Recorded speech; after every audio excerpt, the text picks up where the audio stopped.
Seri Pelangi di Langit Singosari. Bara di Atas Singgasana. Audiobook, novel silat. Cerita, Esa Mintarja. Bab 3. Kini Pendeta Logawe tidak dapat lagi menyembunyikan perasaan yang membayang di wajahnya. Tampak sesuatu terlontar dari kerut-merut di keningnya. Tetapi ternyata bahwa Logawe adalah seorang yang benar-benar bijaksana, sehingga sejenak kemudian ia berkata, Angger Mahisa Agni memang seorang yang memiliki pandangan yang sangat tajam. Aku mengerti apa yang Angger maksudkan. Dan aku mengerti kenapa Angger berbuat demikian. Anak Mas adalah kakak tuanku Permaisuri, sedang anak Mas melihat bahwa Baginda Sri Rajasa tidak berdiri seperti yang Angger harapkan. Mahisa Agni mengerutkan keningnya. Beberapa tahun lamanya ia hidup di padepokan bersama seorang pendeta yang bijaksana pula. Karena itu, maka ia pun mampu untuk menjajaki sifat-sifat kependetaan Logawe. Meskipun ia sadar bahwa pendeta Logawe pun adalah manusia biasa pula, seperti gurunya. Empu Purwa yang pada suatu saat menjadi hilaf dan berbuat kesalahan yang besar bagi kemanusiaan dengan memecah bendungan Panawijen. Bapak Pendeta, berkata Mahisa Agni. Aku minta maaf bahwa aku telah terdorong untuk menanyakan hal itu. Tidak apa anak Mas. Anak Mas memang berkepentingan.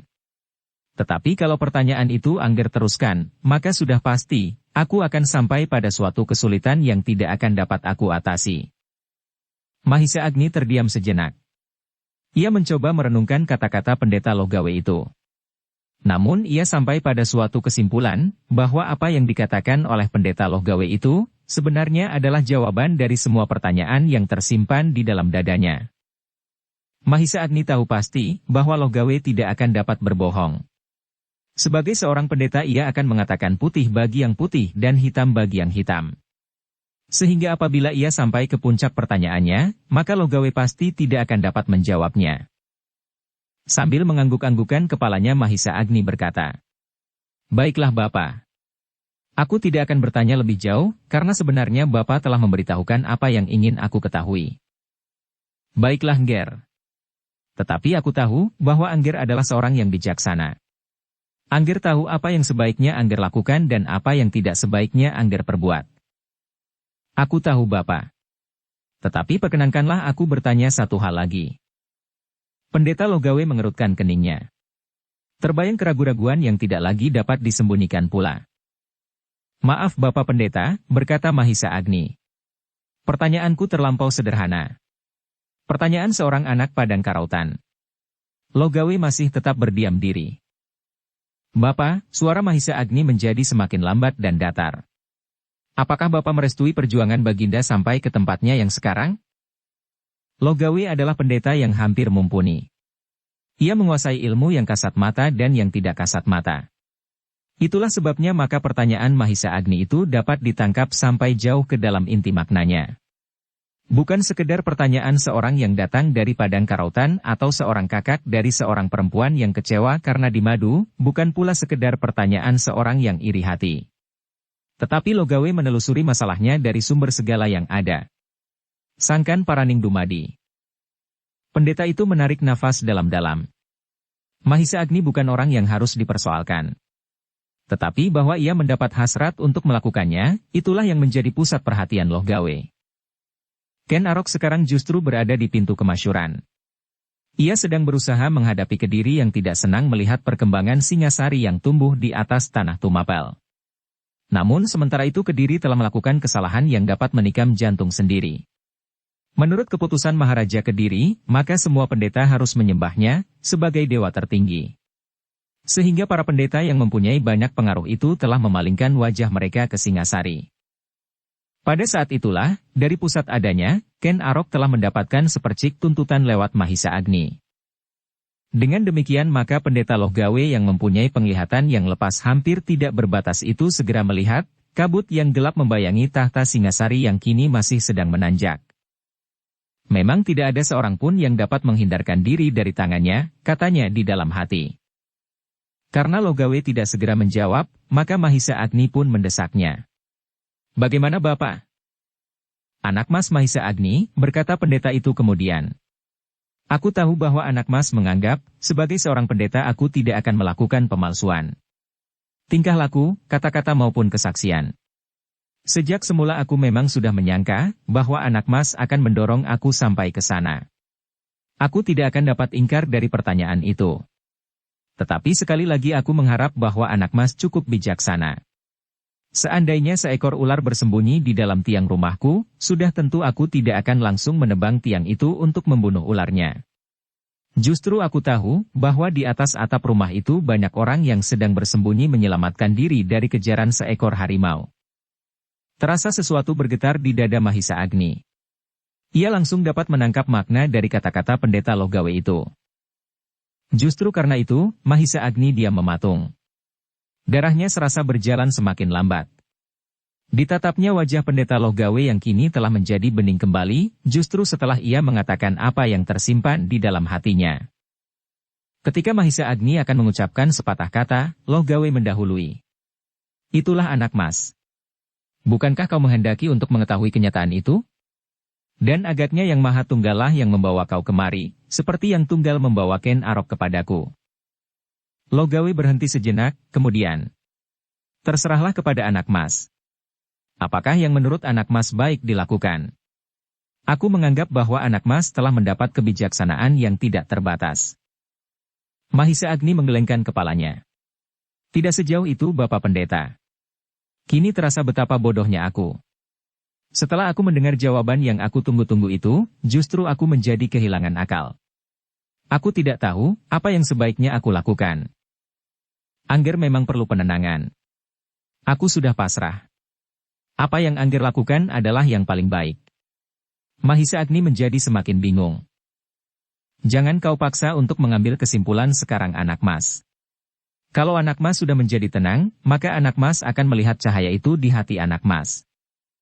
Mahisa Agni masih menundukkan kepalanya. Lupakanlah untuk sejenak. Apakah anak mas mempunyai persoalan yang lain? Mahisa Agni menggelengkan kepalanya. Tidak. Tidak Bapak Pendeta. Aku tidak mempunyai keperluan apapun. Kalau begitu, kita mempunyai waktu untuk berbicara tentang banyak hal. Tentang jalan-jalan yang menjadi semakin rata, bangunan-bangunan yang bertambah megah di atas Singasari ini. Tetapi tiba-tiba Mahisa Agni menundukkan kepalanya sambil berkata. Aku mohon diri Bapak Pendeta. Aku kira aku telah berbuat suatu kesalahan. Aku telah didorong oleh perasaan-perasaan yang selama ini terdesak jauh ke sudut hati yang paling tersembunyi. Tetapi aku tidak berhasrat untuk berbuat apapun. Lohgawe tersenyum. Jangan mengambil keputusan sekarang. Kini Mahisa Agni menganggukkan kepalanya. Sejenak kemudian ia berkata. Aku mohon diri Bapak Pendeta. Sekali lagi Lohgawe tersenyum. Baiklah anak mas.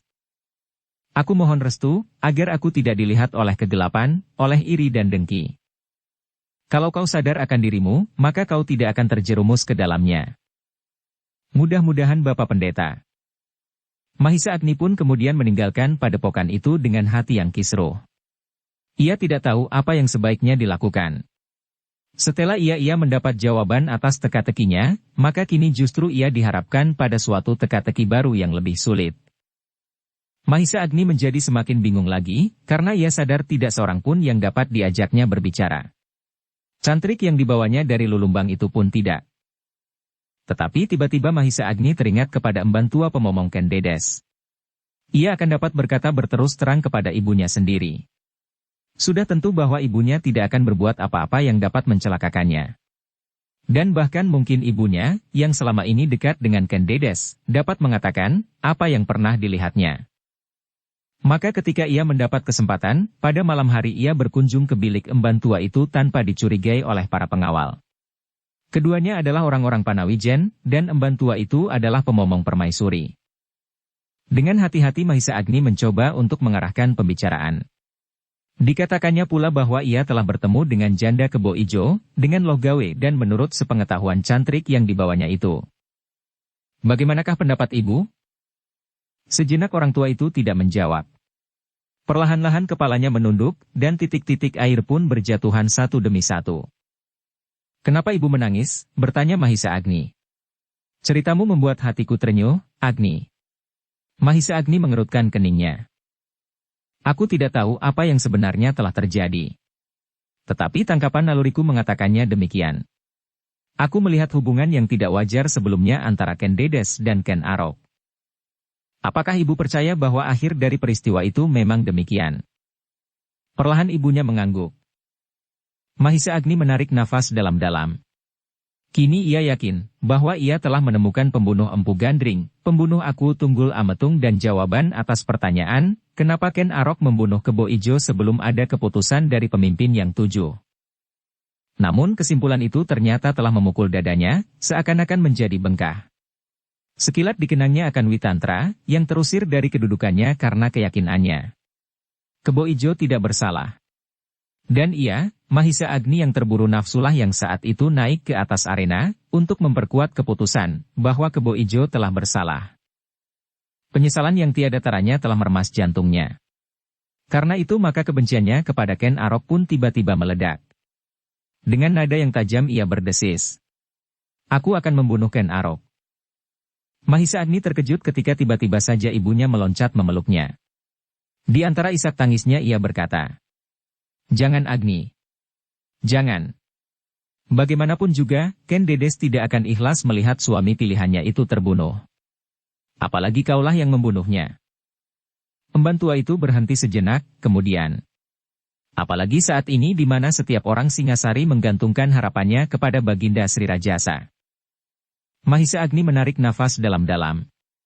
Pelukan ibunya serta titik-titik air matanya serasa telah menyejukkan hatinya. Meskipun demikian ia tidak dapat menyembunyikan penyesalan yang tiada taranya terhadap sikapnya yang telah menjerumuskan Kebo Ijo ke dalam kehinaan dan telah mengusir Witantra dari Tumapal. Seandainya saat itu aku tidak menjadi gila, aku kira keadaan akan berbeda. Kalau Ken Arok sendiri tidak turun ke arena, sudah pasti, sulitlah untuk mencari pimpinan prajurit yang dapat mengalahkannya.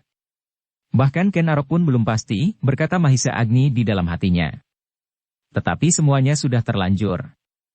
Aku ikut memberikan tenagaku melanggar nilai-nilai kebenaran. Karena Mahisa Agni tidak segera menjawab, maka ibunya berkata seterusnya. Tenanglah Mahisa Agni. Jangan tergesa-gesa. Kalau kau masih juga tergesa-gesa maka kau akan mengulangi kesalahanmu itu. Mahisa Agni mengangguk-anggukan kepala. Ia mencoba mengerti nasihat ibunya. Baiklah, ibu. Aku akan mempertimbangkannya, sahut Mahisa Agni. Tetapi aku tidak dapat mengingkari kesalahan itu. Aku harus menemui Witantra. Kenapa? Aku harus minta maaf kepadanya. Bagaimana kalau terjadi salah paham? Aku tidak akan berbuat apa-apa. Ibunya termenung sejenak. Namun kemudian ia berkata, baiklah Mahisa Agni tetapi hati-hatilah. Kita tidak tahu bagaimana sikap Witantra sekarang. Mahisa Agni menarik nafas dalam-dalam. Katanya, besok aku akan berangkat menemuinya. Keesokan harinya, Mahisa Agni minta diri kepada ibunya, Ken Dedes dan karena ia tidak dapat menemui Sri Rajasa, maka permohonannya disampaikan oleh Permaisuri untuk meninggalkan Singasari. Setelah ia mengembalikan cantrik yang menjadi satu-satunya saksi itu, maka ia pun sejenak menengok padukuhan Panawijen baru. Aku akan pergi Ki Buyut, berkata Mahisa Agni. Kemana lagi anak mas akan pergi? Aku belum tahu. Tetapi sebagai seorang laki-laki aku ingin menambah pengalaman dalam perantauan. Tetapi kami selalu menunggu kedatanganmu. Tentu Ki Buyut, pada saatnya aku pasti akan kembali. Maka setelah menyiapkan bekal seperlunya, Mahisa Agni pun berangkat meninggalkan Padang Karautan. Beberapa orang dan kawan-kawannya memandangi debu yang terlontar dari kaki-kaki kudanya sampai ke kejauhan. Berbagai pertanyaan bergolak di dalam hati orang-orang Panawijen baru. Agaknya Mahisa Agni akhir ini selalu gelisah, sehingga agaknya ia mencari ketentraman di dalam perantauan. Sementara itu Mahisa Agni berpacu dengan cepatnya. Tetapi tiba-tiba ia sadar, kemana ia akan pergi. Karena itu maka ia pun segera menarik kekang kudanya. Sejenak ia berdiri termangu-mangu. Apakah aku harus bertanya kepada Mahendra? Mungkin ia tahu, kemana Witantra pergi, desisnya. Tetapi ia menjadi ragu-ragu. Mahendra tidak sedewasa Witantra. Mungkin ia masih menyimpan dendam di dalam hatinya, sehingga akan timbul salah paham seperti yang ditakutkan oleh ibunya. Kalau begitu aku akan menemui Panji Bojong Santi. Mahisa Agni pun masih ragu-ragu. Apakah ia masih ada sekarang? Kalau ia masih hidup, maka ia pun pasti sudah semakin tua. Tetapi Mahisa Agni kemudian memutuskan untuk pergi ke padepokan Panji Bojong Santi. Ia mengharap bahwa Panji Bojong Santi tidak bersikap kekanak-kanakan menghadapi persoalan ini. Dengan keraguan-raguan yang mencengkam dadanya, Mahisa Agni memasuki padepokan Panji Bojong Santi. Ketika ia melihat orang tua itu masih ada, meskipun sudah menjadi semakin tua, ia tidak dapat menahan hatinya. Demikian ia mengikat kudanya pada sebatang pohon, langsung ia memeluk kaki orang tua itu. Orang tua itu mengerutkan keningnya. Sejenak ia ragu-ragu, namun kemudian ia berkata lirih. Angger Mahisa Agni. Ya, Bapak. Aku datang kali ini untuk menyerahkan diriku. Bojong Santi mengerutkan keningnya. Kenapa?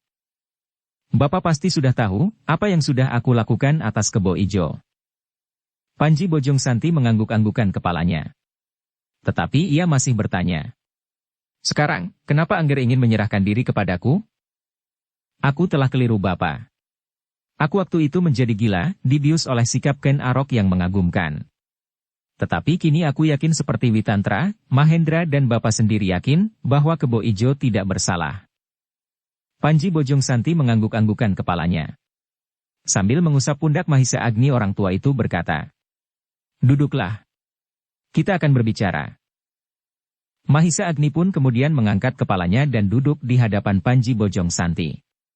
Meskipun wajah itu sudah semakin tua, tetapi kedalaman dan ketenangan masih nampak jelas di wajah itu. Sekarang kau pun yakin, anak mas? Iya, Bapak. Apakah kau berhasil menemukan orang yang kau cari? Mahisa Agni pun menganggukkan kepalanya. Baiklah. Aku ikut bergembira. Tapi tiba-tiba ia sadar, kemana ia akan pergi. Bapak, berkata Mahisa Agni. Aku telah bertekad untuk menemui Witantra. Aku harus minta maaf kepadanya. Panji Bojong Santi tersenyum. Kau memang berjiwa besar, Nger. Aku adalah orang yang paling bodoh waktu itu. Panji Bojong Santi mengangguk-anggukan kepalanya. Baiklah. Kau akan dapat menemuinya kelak. Mahisa Agni menjadi berdebar-debar. Ia mengharap untuk dapat segera menemui Witantra. Perasaan bersalah yang serasa meretakkan dadanya itu harus segera ditumpahkannya. Karena itu maka ia mendesaknya. Bapak, apakah aku tidak segera dapat menemuinya? Kalau Bapak Panji Bojong Santi tidak berkeberatan, memberikan arah tempat tinggalnya, aku akan mencarinya. Tempatnya terlampau asing, Ger. Karena itu, sebaiknya seorang mengantarkanmu, kau tidak akan dapat pergi sendiri dan menemukan dengan segera. Waktumu akan habis terbuang melingkar-lingkar mencari jalan untuk sampai ke tempat Witantra sekarang. Begitu jauhkah Witantra menyepi diri? Ia mendapatkan ketenangan di tempatnya yang baru. Ia mendapat tempat yang baik untuk menyempurnakan ilmunya lahir dan batin. Tetapi kalau ia terpisah dari kehidupan, ilmu itu akan tetap tersimpan di dalam dirinya. Panji Bojong Santi tersenyum. Katanya, mungkin begitu, tetapi mungkin juga tidak. Kadang-kadang kita menemukan arus air yang tidak kita ketahui sumbernya. Apabila kita melihat sumber di pegunungan yang terasing, kita menyangka bahwa air itu tidak akan berguna. Padahal arus air yang kita lihat yang pertama adalah kelanjutan saluran air dari sumber yang terasing itu. Mahisa Agni mengangguk-anggukan kepalanya. Ia menyadari bahwa ilmu itu dapat berguna tanpa diamalkannya sendiri. Tetapi ada perantara yang dapat mempergunakan ilmu itu untuk kepentingan yang berarti. Kita menyangka bahwa air itu tidak akan berguna. Padahal arus air yang kita lihat yang pertama adalah kelanjutan saluran air dari sumber yang terasing itu. Angger Mahisa Agni, berkata Panji Bojong Santi kemudian. Apakah yang pernah dilakukan oleh Empu Purwa pada akhir-akhir ini? Setelah ia kecewa karena kehilangan putrinya, seolah-olah ia sama sekali sudah tidak pernah berhubungan dengan dunia lagi. Tetapi di antara Empu Purwa dan dunia ramai ada Angger Mahisa Agni. Ada jalur yang masih menghubungkannya, sehingga ilmu itu tidak sekedar karatan tersimpan tanpa arti. Ya. Ya Bapak. Aku mengerti sekarang. Nah, beristirahatlah di sini sehari 2 hari. Aku akan memanggil orang yang pernah melihat tempat itu. Kenapa sehari 2 hari Bapak? Angger tidak terlampau lelah. Aku masih segar. Aku dapat berangkat sekarang. Aku dapat berjalan terus 3 hari 3 malam kalau diperlukan. Mungkin Angger yang sedang dikejar oleh perasaan sendiri dapat berbuat demikian. Tetapi kuda Angger akan kepayahan. Iya, Bapak. Kudaku memang perlu beristirahat. Tetapi tidak sampai sehari apalagi 2 hari. Panji Bojongsanti menarik nafas dalam-dalam. Ia melihat perasaan Mahisa Agni yang tersiksa. Ia merasa wajib untuk segera bertemu dengan Witantra. Karena itu Panji Bojongsanti tidak sampai hati untuk memperpanjang siksaan batin Mahisa Agni itu. Karena itu, maka ia pun segera memanggil seorang cantriknya yang pernah pergi ke tempat Witantra untuk mengantarkan Mahisa Agni. Maka ketika matahari terbit di keesokan harinya, berangkatlah Mahisa Agni diantar oleh seorang cantrik menempuh perjalanan yang berat untuk menemui Witantra.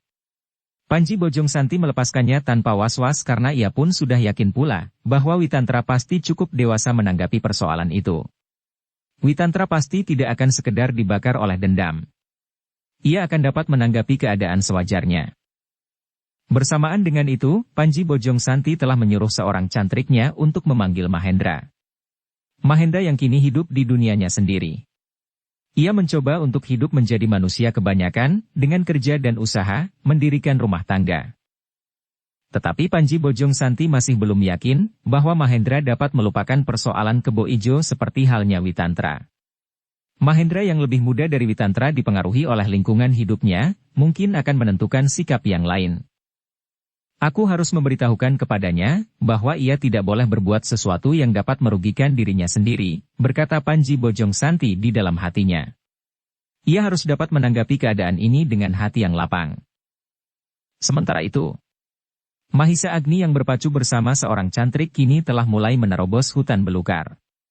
Kadang-kadang mereka terpaksa berhenti sejenak, bahkan turun dari kuda-kuda mereka untuk merambah sulur-sulur yang melintang di jalan setapak yang mereka lalui. Jalan ini tidak pernah dilalui orang, berkata cantrik itu. Sebenarnya aku takut berjalan hanya berdua saja lewat jalan ini. Kenapa? Bertanya Mahisa Agni. Kalau ada penyamun yang kebetulan melihat kita lewat, maka celakalah kita. Kalau bekal kita saja yang dimintanya, beruntunglah kita. Tetapi kalau ini, cantrik itu menunjuk lehernya. Betapapun ketegangan membelit hati Mahisa Agni, namun ia sempat juga tersenyum sambil berkata, jangan takut, tidak ada penyamun yang akan mencegat perjalanan kita. Kita tidak membawa apapun yang berharga. Tetapi mereka tidak tahu bahwa kita tidak membawa barang berharga. Setidak-tidaknya kuda kita dapat mereka rampas dan mereka ambil. Jangan takut, desis Mahisa Agni. Karena itu, marilah kita berusaha secepat-cepatnya meninggalkan tempat ini. Aku tidak tahu kenapa Panji Bojongsanti mempercayai aku seorang diri mengantarkan kau ke tempat Witantra. Kalau terjadi sesuatu atasmu, maka akulah yang akan disalahkannya.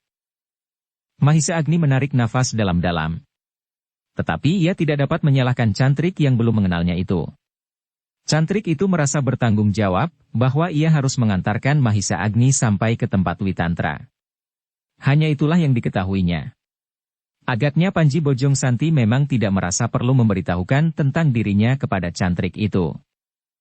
Setiap desir di sebelah jalan setapak itu telah membuat cantrik kawan seperjalanan Mahisa Agni itu bersiaga. Ia selalu meraba-raba hulu pedang pendeknya. Agaknya Panji Bojongsanti memang mengajarinya untuk mempergunakan pedang pendek itu apabila perlu, meskipun ilmu itu sangat terbatas. Tetapi agaknya cantrik itu pun cukup tangkas untuk membela diri terhadap perampokan-perampokan dan penyamun-penyamun. Kisanak, berkata Mahisa Agni kemudian. Jangan hiraukan apa-apa lagi. Kita sama sekali tidak bermaksud mengganggu siapapun. Kita hanya sekedar berjalan, lewat jalan ini. Memang kita tidak bermaksud mengganggu siapapun. Tetapi merekalah yang akan mengganggu kita. Mahisa Agni mengerutkan keningnya. Coba. Kalau kau dapat membuat sedikit perhitungan. Banyak orang-orang Kediri yang terpaksa menyingkir dari tempat tinggalnya karena mereka tidak sepaham dengan ketentuan-ketentuan baru di negerinya, terutama mengenai nafas hidup keagamaan. Sementara itu ketegangan di batas kedua negeri Singasari dan Kediri menjadi semakin tegang. Apakah dalam keadaan serupa itu, tidak banyak perampok-perampok yang memancing keuntungan? Mahisa Agni mengangguk-anggukan kepalanya. Tetapi ia bertanya, dari mana kau tahu bahwa keadaan Kediri dan Singasari menjadi kian menegang? Panji Bojong Santi sering memberi banyak cerita kepada kami tentang keadaan di luar padepokan kami, jawab cantrik itu. Juga Panji Bojong Santi yang memberi aku peringatan, bahwa perampok-perampok selalu mempergunakan segala kesempatan, bahkan orang-orang yang sedang dalam kesulitan sekalipun sama sekali tidak dihiraukannya.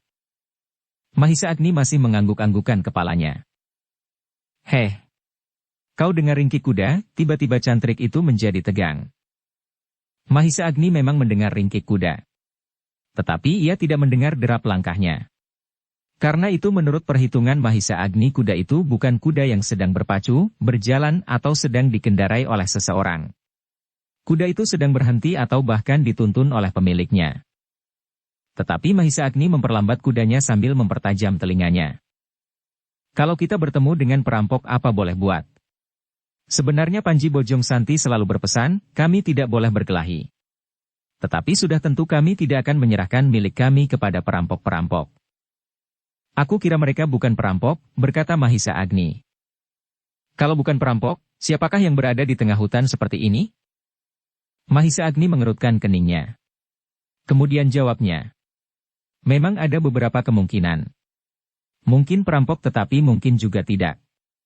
Menilik ceritamu, orang-orang Kediri yang menyingkir itu dapat saja terjerumus ke dalam hutan ini. Bukankah hutan ini ada di sekitar perbatasan, atau katakan, bahwa sebelah menyebelah hutan ini merupakan daerah yang berlainan? Cantrik itu mengerutkan keningnya. Ya, memang mungkin. Beberapa saat kemudian mereka melihat sekelompok orang yang berdiri termangu-mangu. Dalam sekilas, Mahisa Agni dan cantrik itu pun segera mengetahui bahwa orang-orang itu benar-benar orang-orang Kediri yang menyingkir dari kampung halamannya oleh ketidakpuasan atas tata kehidupannya yang baru. Agaknya mereka terkejut sekali ketika mereka melihat Mahisa Agni dan cantrik itu muncul dari balik gerumbul-gerumbul liar. Dengan sigapnya beberapa orang di antara mereka segera mempersiapkan diri, sedang yang lain, perempuan dan anak-anak, melingkar saling berpelukan dengan wajah yang pucat.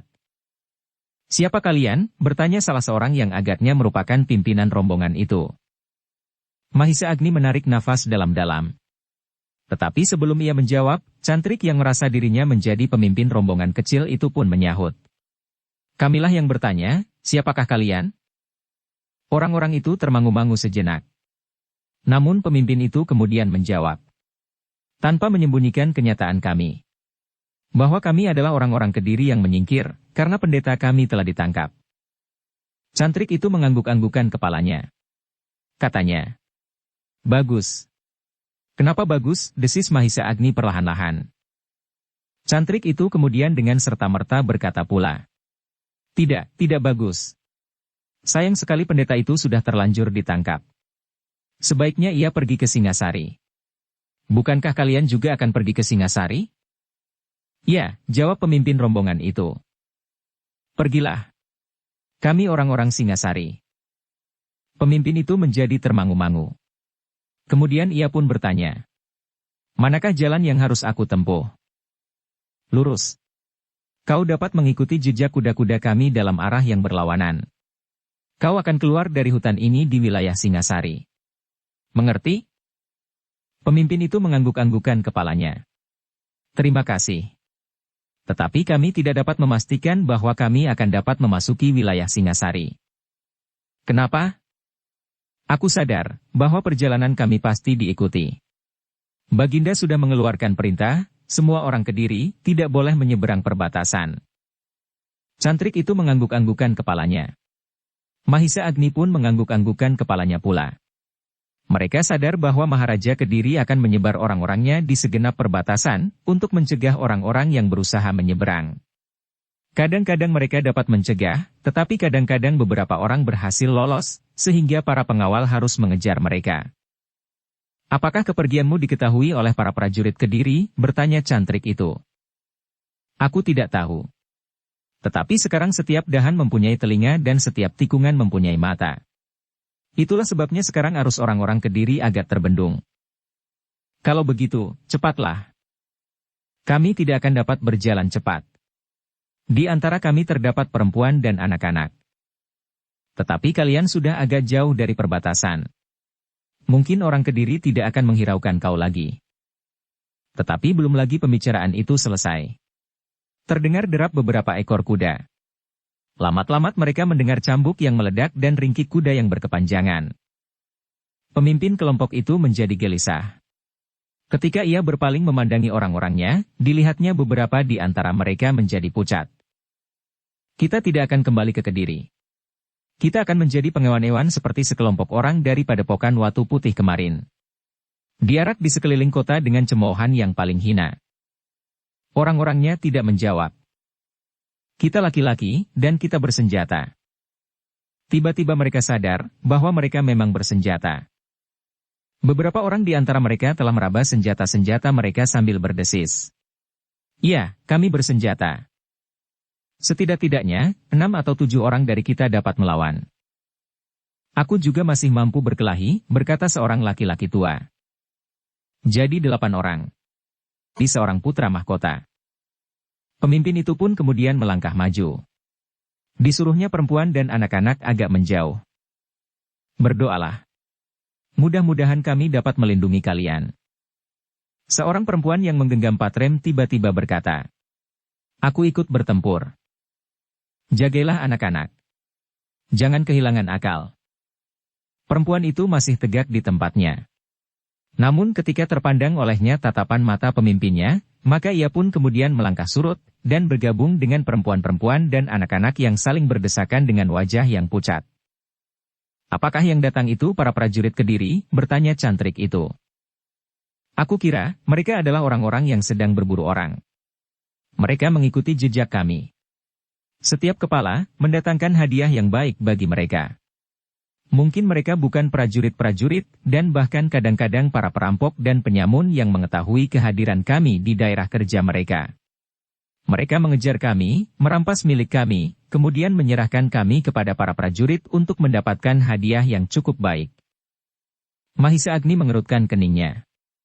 Apakah hal itu dapat terjadi dalam pemerintahan Baginda Kediri yang sekarang? Ataukah memang ada orang-orang yang sengaja menumbuhkan kesan yang sama sekali tidak menguntungkan bagi Kediri? Saat yang tepat bagi Ken Arok. Mahisa Agni menarik nafas dalam-dalam. Ia memang cerdas dan mampu memperhitungkan keadaan yang dihadapinya. Ia akan berhasil menguasai Kediri sebagaimana ia telah berhasil menjerumuskan Kebo Ijo ke dalam kematian sekaligus tuduhan yang paling hina. Derap kuda yang melingkar-lingkar seakan-akan memenuhi hutan itu pun masih bergema terus. Namun telinga Mahisa Agni segera dapat mengetahui dari mana mereka datang.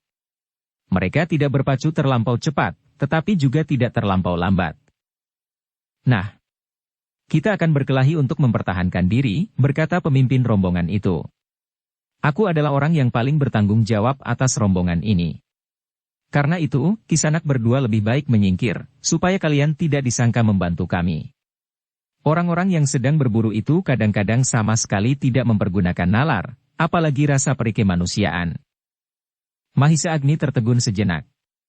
Ketika ia berpaling, dilihatnya cantrik kawannya itu berdiri termangu-mangu. Silakan Kisanak. Terima kasih atas petunjuk kalian jalan ke Singasari. Aku orang Singasari, berkata cantrik itu tiba-tiba. Jangan mempersulit diri sendiri. Kalian tidak usah terlibat dalam persoalan ini. Kami sudah mempunyai 8 orang yang akan mengangkat senjata kami masing-masing untuk melindungi perempuan dan anak-anak kami. Tanpa sesadarnya Mahisa Agni memandang perempuan-perempuan dan anak-anak yang ketakutan.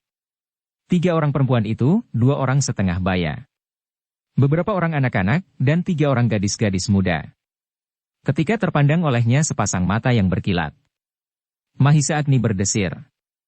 Ia sudah terlampau tua untuk memandangi wajah-wajah gadis-gadis. Tetapi gadis itu pun tiba-tiba menundukkan kepalanya. Yang pertama-tama merayap di hati Mahisa Agni adalah sebuah kenangan tentang Kendedes. Betapa ia mengalami ketakutan yang sangat pada saat kuda sempana dan aku Tunggul Ametung mengambilnya. Seperti gadis itu, desisnya. Dan tiba-tiba ia mengerutkan keningnya. Hei, gadis itu memang mirip dengan Kendedes. Persetan! Mahisa Agni tiba-tiba menggeram. Dan ia pun terperanjat ketika ia mendengar pemimpin rombongan itu berkata, "Mereka telah datang. Menyingkirlah." Tanpa sesadarnya Mahisa Agni melangkah beberapa langkah surut. Cantrik, kawan seperjalanannya menjadi ragu-ragu. Namun kemudian ia pun mendekati Mahisa Agni sambil berbisik, "Tinggallah di sini. Aku tidak dapat berdiam diri." Mahisa Agni mengerutkan keningnya. Dilihatnya wajah cantrik yang bersungguh-sungguh itu. Sambil memegangi hulu pedang pendeknya ia siap untuk menghadapi segala kemungkinan. "Apa yang akan kau lakukan?" bertanya Mahisa Agni. "Aku harus membantu orang-orang itu." Mereka berada dalam ketakutan, cantrik itu terdiam sejenak. Lihatlah perempuan dan anak-anak itu. Sekali lagi Mahisa Agni memandangi perempuan dan anak-anak itu. Sekali lagi matanya membentur sepasang mata yang cerah dari antara mereka. Betapa wajahnya pucat oleh ketakutan yang sangat, namun tampak bahwa wajah itu memiliki kelebihan dari wajah-wajah yang lain. Sementara itu, beberapa orang berkuda telah muncul dari balik dedaunan. Pemimpin dari orang-orang berkuda itu segera memberi isyarat untuk berhenti. "Nah, itulah mereka," teriak salah seorang dari mereka. Pemimpin rombongan itu mengangguk-anggukan kepalanya. Katanya, kau telah membuat kami gelisah. Kami kira bahwa kami akan kehilangan kalian. Namun akhirnya kami menemukan juga." Pemimpin rombongan orang-orang Kediri yang akan menyeberang itu masih berdiam diri. Tetapi tangannya telah melekat di hulu pedangnya. Dipandanginya saja orang-orang yang menyusulnya itu dengan wajah yang tegang. "Jangan banyak tingkah seperti beberapa orang yang lain. Marilah kita kembali ke Kediri, tidak ada apa-apa. Kalian akan disambut dengan baik." Pemimpin rombongan orang-orang yang menyeberang itu menggelengkan kepalanya. Katanya, "Apakah kalian menyangka bahwa aku tidak tahu apa yang diperlakukan atas orang-orang yang dapat ditangkap dalam perjalanan menyeberang ke Singasari? Nah, kalau demikian, kenapa kalian masih juga akan menyeberang?" Perlakuan Baginda terhadap para pendeta sangat menyakitkan hati. Pemimpin rombongan orang-orang yang menyusul itu pun tertawa. Katanya, "Kalian terlampau mementingkan diri kalian sendiri. Kalian merasa bahwa kedudukan kalian jauh lebih tinggi dari rakyat Kediri yang lain. Kalau kalian menganggap diri kalian seperti rakyat kebanyakan, maka perlakuan itu tidak akan terasa terlampau menyakitkan hati. Kami tidak minta yang berlebih-lebihan. Tetapi kami tidak akan mungkin mengubah pandangan kami dalam kebaktian kami terhadap sesembahan kami." Pemimpin orang-orang yang menyusul itu pun kemudian berkata, "Kau juga terlampau banyak bicara seperti orang-orang lain. Kami adalah pemburu-pemburu yang berpengalaman. Menyerahlah, supaya kami tidak memperlakukan kalian, perempuan-perempuan dan anak-anak, apalagi gadis-gadis itu, seperti yang pernah terjadi." Pemimpin orang-orang yang menyeberang itu mengerutkan keningnya. Tanpa sesadarnya ia berpaling memandangi perempuan-perempuan yang ketakutan dan anak-anak mulai menangis. "Menyerahlah." Tetapi pemimpin itu menggelengkan kepalanya. "Aku sudah terlanjur menempuh perjalanan begini jauh. Aku tidak akan kembali. Lebih baik kami berkubur di sini daripada kami harus menjadi tontonan di sepanjang jalan Kediri.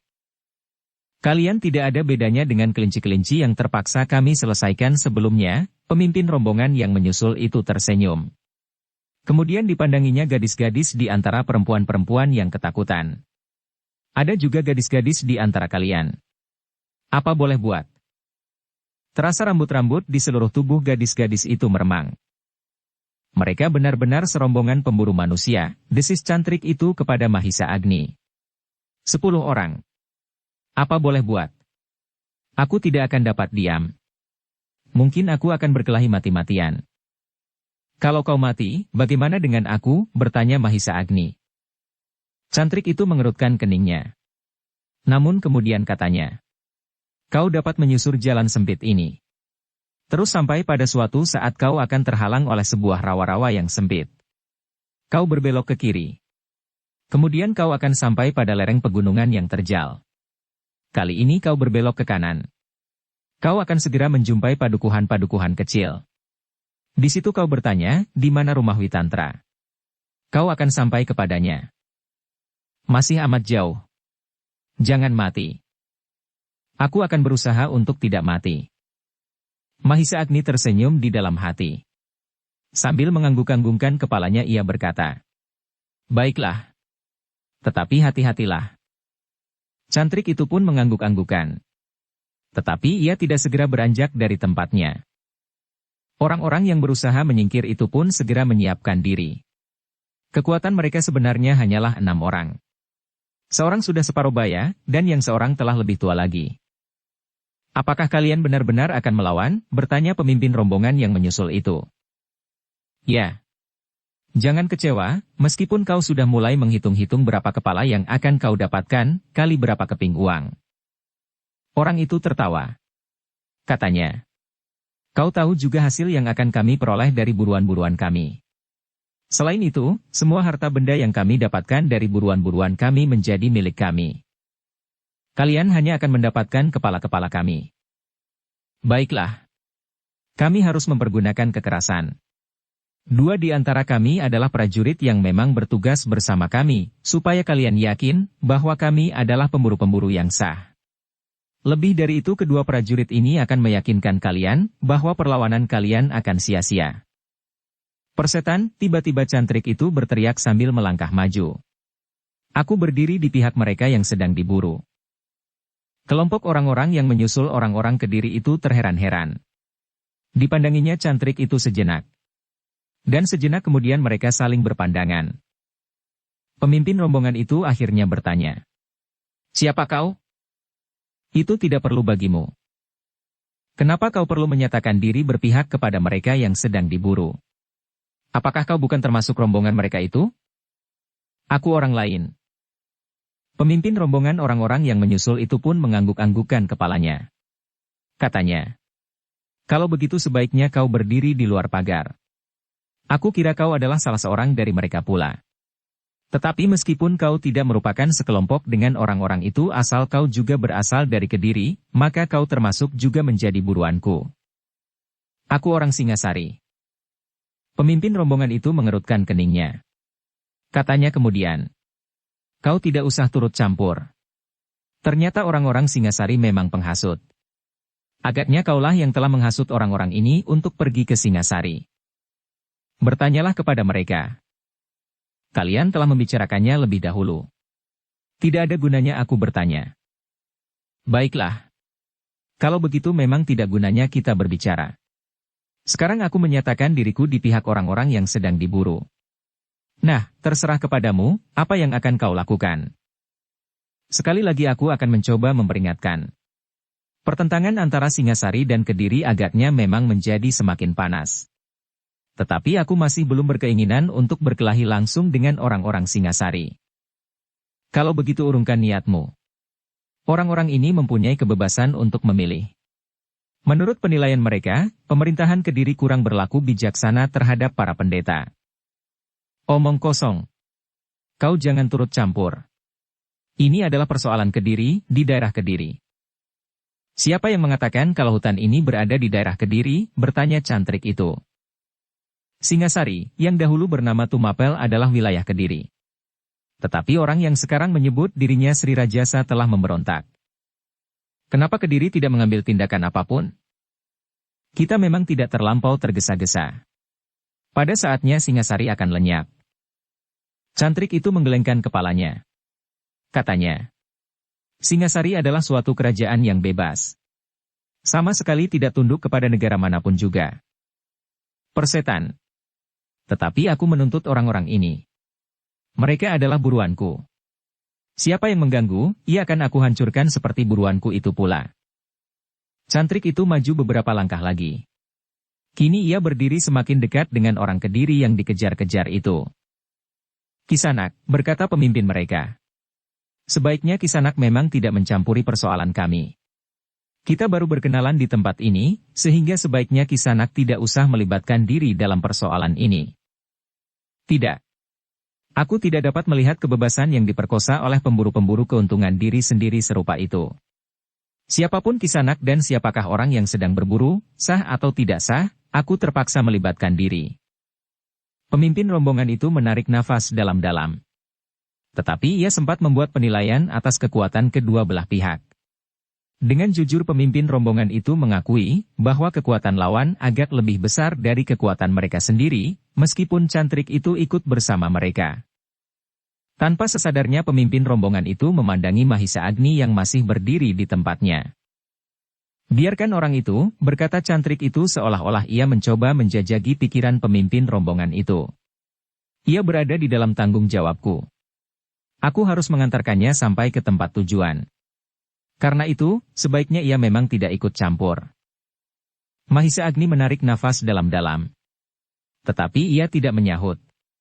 Ia ingin melihat apa yang akan terjadi.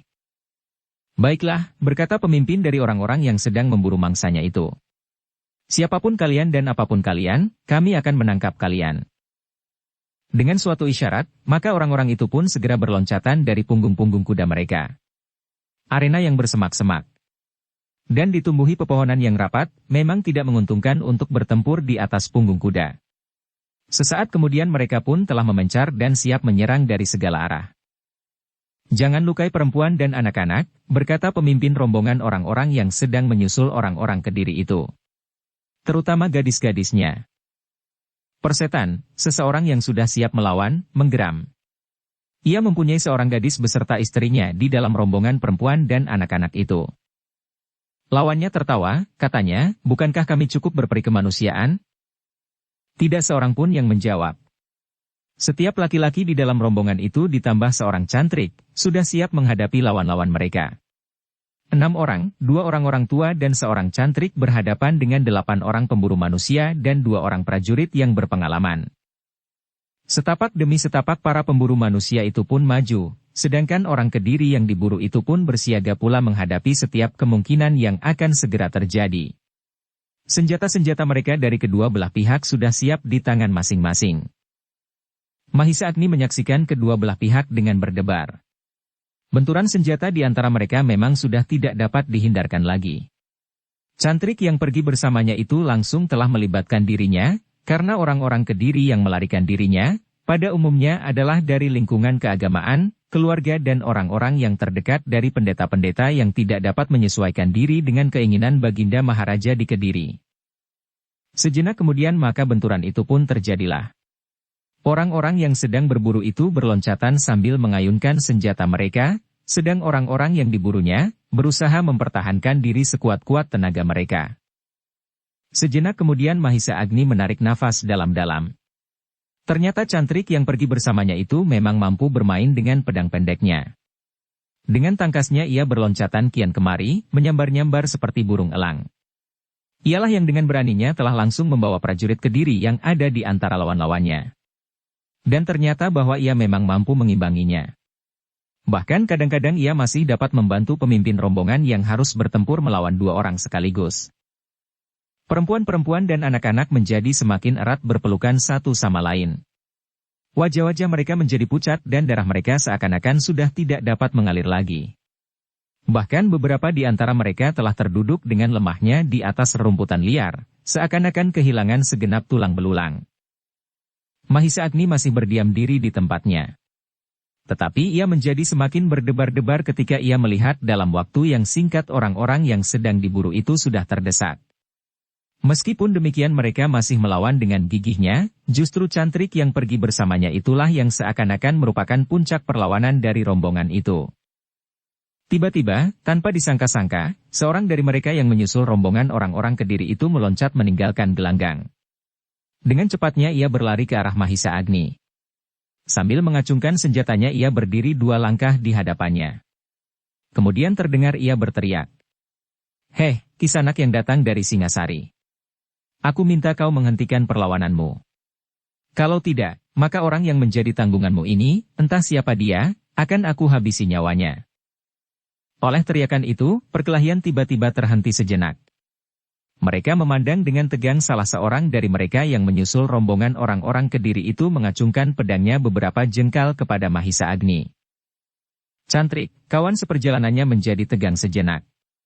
Ia mendapat perintah dari Kiai Bojong Santi menyampaikan orang itu kepada Witantra. Kalau terjadi sesuatu di perjalanan, maka yang pertama-tama dipersalahkan pasti dirinya. Dalam termangu-mangu cantrik itu sama sekali tidak menjawab. Keringat yang dingin mengalir membasahi kening dan punggungnya. Aku minta, tinggalkan arena. Kalau tidak, orang ini aku bunuh meskipun ia tidak bersalah. Cantrik itu masih berdiri kaku di tempatnya. Kini ia berdiri di persimpangan jalan. Kalau ia meneruskan perlawanan, maka Mahisa Agni itu terancam. Tetapi kalau ia kemudian meninggalkan arena, maka orang-orang Kediri itu dalam waktu sejenak saja, pasti akan segera terbantai. Dalam keraguan-raguan itu ia mendengar pemimpin orang-orang Kediri yang sedang dikejar-kejar itu berkata, "Tinggalkan kami. Kami sudah siap menghadapi kemungkinan. Kami tidak ingin melihat kalian ke dalam persoalan kami. Lebih daripada itu ke dalam kesulitan yang tidak kalian kehendaki." Cantrik itu masih berdiri membeku. "Cepat, ambil keputusan," berkata orang yang memburu mereka sambil mengacu-acukan ujung pedangnya ke dada Mahisa Agni. "Jangan menunggu sampai kami kehilangan kesabaran." "Licik," teriak Cantrik itu kemudian. "Kalian tidak menghadapi tugasmu dengan jantan." Tetapi orang itu tertawa. Jawabnya, "Jangan banyak bicara. Kau berdua pergi, atau kau berdua akan mati di tempat ini." Dengan ragu-ragu Cantrik itu masih menjawab, "Kalau kami sudah meninggalkan arena, kau pasti akan mempergunakan cara yang sama dengan mengancam perempuan dan anak-anak. Apa pedulimu? Apapun yang akan terjadi, kau sudah tidak akan menyaksikan lagi. Karena itu, cepat tinggalkan tempat ini." Cantrik itu benar-benar tidak dapat memilih. Yang manakah yang lebih baik? Bertempur terus, atau menyelamatkan Mahisa Agni? Namun dalam pada itu terdengar Mahisa Agni berkata, "Bertempurlah terus. Jangan hiraukan aku. Aku hanya seorang diri, sedang orang-orang Kediri itu berjumlah lebih dari 15 kali lipat daripada itu." "Diam," orang yang mengacukan senjatanya itu berteriak. Tetapi Mahisa Agni berkata terus, "Selesaikan pekerjaan itu. Kalau kau menarik diri dari arena, maka sebentar saja, orang-orang yang berusaha menyeberang ke Singasari itu pasti akan binasa." Cantrik itu menjadi semakin ragu-ragu. Ia berdiri saja termangu-mangu tanpa dapat mengambil keputusan. Kini seluruh perhatian di kedua belah pihak ditujukan kepada Mahisa Agni. Ujung pedang yang mengarah ke dadanya menjadi bergetar oleh kemarahan yang meluap-luap di dada orang yang memeganginya. "Sebenarnya aku tidak ingin bersungguh-sungguh," berkata orang itu.